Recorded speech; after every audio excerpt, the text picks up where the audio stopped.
தேவன் உங்கள் வாழ்க்கையில் கொடுத்திருக்கிற எல்லா வாக்குத்தத்தங்களும் நிறைவேறி இருக்கிறது. ஒன்றும் தோற்று போகவில்லை, ஒன்றும் அழிந்து போகவில்லை, மாறி போகவில்லை. இந்த நாளிலும் உங்கள் வாழ்க்கைக்கு தேவையான காரியங்களை தேவன் அறிந்திருக்கிறார். அதற்கேற்ற வாக்குத்தத்தங்கள் நிறைவேற்றி உங்கள் வாழ்க்கையில் கொடுத்திருக்கிறார்.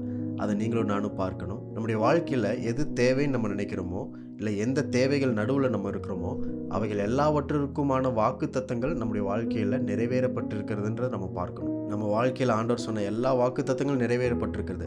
பட் அட் ப்ரெசன்ட் இந்த நேரத்தில் நம்மளுக்கு எது தேவையாக இருக்கிறதோ அதற்கேற்ற வாக்குத்தத்தத்தை நம்ம பிடித்து சுதந்திரித்து கொள்ளணும். ஒருவேளை பலவீனமாக இருந்தீங்கன்னா சுகத்திற்கான வாக்குத்தத்தங்கள் உங்கள் வாழ்க்கையில் நிறைவேறப்பட்டிருக்கிறது, அதை பிடித்து கொள்ளுங்கள். நாளைக்கு வேற ஏதாவது சூழ்நிலை மாறும்பொழுது அந்த சூழ்நிலைக்கு ஏற்ற வாக்குத்தத்தங்கள் நிறைவேறப்பட்டிருக்கிறது, அதை பிடித்து கொள்ளுங்கள். இப்படி ஒவ்வொரு நாளும் உங்கள் வாழ்க்கையில் வாக்குத்தத்தங்களின் படி வாழும்படிக்கு தேவன் புதிய நாளை கொடுத்திருக்கிறார். அதுக்காக நன்றி செலுத்துங்க. உபாகமம் 7ஆம் அதிகாரம் 14ஆம் வசனத்தில் எப்படி இருக்கு? சகல ஜனங்களை பார்க்கிலும் நீ ஆசீர்வதிக்கப்பட்டிருப்பாய், உங்களுக்குள்ளும் உங்கள் மிருக ஜீவன்களுக்குள்ளும் ஆணிலாகிலும் பெண்ணிலாகிலும் மலடு இருப்பதில்லை.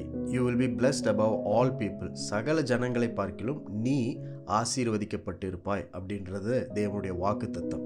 அந்த வாக்குத்தத்தம் உங்கள் வாழ்க்கையில நிறைவேறி இருக்கிறது. நீ ஆசீர்வதிக்கப்பட்டு இருப்பாய் அப்படின்றது நம்மளுடைய நிலை, நம்முடைய ஸ்டாண்டர்ட், அதுதான் நம்மளுடைய நிலை என்பதை நம்ம மறந்துடக்கூடாதுன்றதை ஆண்டவர் சொல்லுகிறார். நம்ம இனிமேல் ஆசீர்வதிக்கப்பட போகிறோம், இனிமேல் நம்மளுக்கு ஆசீர்வாதங்கள் வரும், இனிமேல் நன்மைகள் வரும், இனிமேல் தான் எல்லாமே நல்ல காரியங்கள் நடக்கும்ன்றது நம்முடைய நிலை கிடையாது. ஏற்கனவே நீ ஆசீர்வதிக்கப்பட்டு இருக்கிறாய், அதுதான் உன்னுடைய நிலை அப்படின்றத ஆண்டவர் ஞாபகப்படுத்துகிறார்.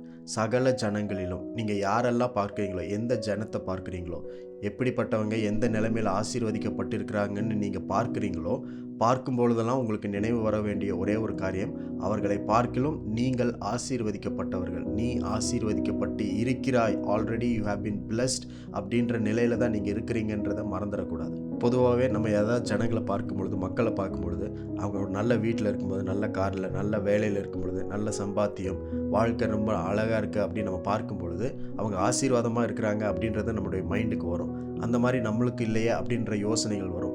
ஆனால் எந்த ஜனங்களை நீங்கள் பார்க்கிறீர்களோ அந்த ஜனங்களை விட அதிகமாக, சகல ஜனங்களிலும் அதிகமாக நீ ஆசீர்வதிக்கப்பட்டு இருக்கிறாய், அதுதான் உன்னுடைய நிலைமை, ஸ்டாண்டர்ட் அப்படின்றத நம்ம மறக்கக்கூடாதுன்றது தான் ஆண்டவர் நம்மளுக்கு ஞாபகப்படுத்துகிறார். ஒவ்வொரு நாளும் நிறைய மக்களை பாருங்கள், ஆசீர்வாதமாக இருக்கிற மக்களை பாருங்கள், அவங்க எந்தெந்த நிலைமையில் ஆசீர்வதிக்கப்பட்டிருக்கிறாங்கன்றதை பாருங்கள். இதெல்லாம் நீங்கள் பார்க்கும் பொழுது தான் உங்களுக்கே ஒரு ஐடியா கிடைக்கும், எந்தெந்த பகுதியில் ஆசீர்வாதம்னா என்ன அப்படின்றது உங்களுக்கு தெரியும். அதெல்லாம் தெரிஞ்சதுக்கப்புறம் திரும்ப இந்த வசனத்துக்கு வாங்க.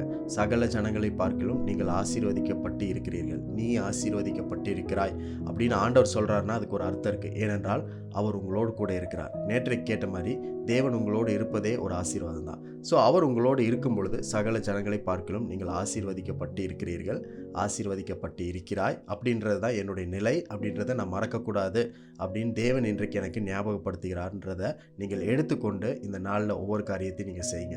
ஒருவேளை இன்றைக்கி உங்களுக்கு சூழ்நிலை கடினமாக இருக்கலாம், போராட்டங்களாக இருக்கலாம், சேலஞ்சஸாக இருக்கலாம், நம்ம நிலைமையை பார்க்கும் பொழுது இந்த வசனத்துக்கும் சம்மந்தம் இல்லாமல் இருக்கலாம்.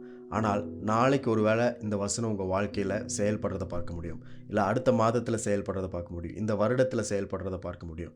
ஏனென்றால் இதுதான் உங்கள் நிலை அப்படின்றத யாருனாலையும் மாற்ற முடியாது.